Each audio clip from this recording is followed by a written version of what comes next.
las velas.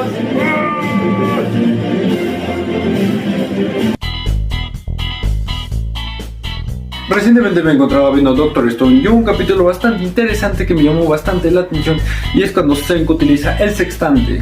Eso hizo que me preguntara varias cosas. ¿Qué es un sextante? ¿Cómo se ubicaban en antigüedad? Si a nosotros nos da el dolor del caballo, ¿a los caballos les dará dolor de humano?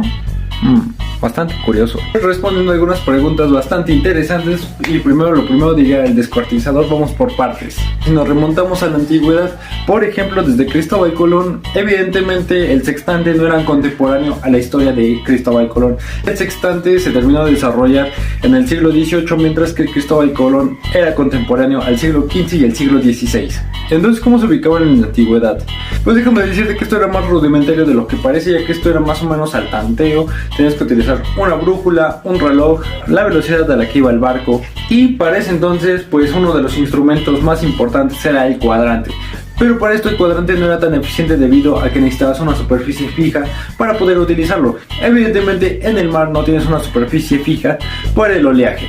Entonces más que nada esto era intuitivo, era más o menos de que ok, acá está la estrella, entonces por allá es allá es el este, allá es el oeste, allá es el sur, etc., ¿no? Entonces era más rudimentario más de lo que parece. Por eso Cristóbal Colón creyó que había llegado a las Islas Marías y realmente llegó al continente americano, o sea, realmente llegó por accidente, precisamente por un error de ubicación. Entonces pues ya te das cuenta cómo era de rudimentaria la ubicación. Pues déjame decirte que el sextante es uno de los instrumentos más importantes de la navegación náutica. De hecho, gracias a él se pudo desarrollar lo que hoy en día es el GPS, güey. Prácticamente el sextante era el GPS de la antigüedad, que permitió a hoy utilizar el GPS. Prácticamente gracias al sextante hoy tenemos un GPS en el celular.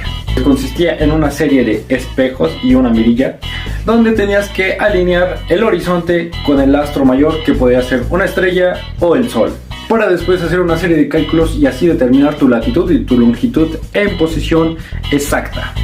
Otro dato curioso que ocurre durante este episodio es que cuando Senku llega al lugar que había esperado o planeado, mejor dicho, se da cuenta que ya no está. Tomando en cuenta que pasaron 3700 años, Senku nos dice que por el movimiento de las placas tectónicas y todo el movimiento, pues prácticamente toda la Tierra cambió.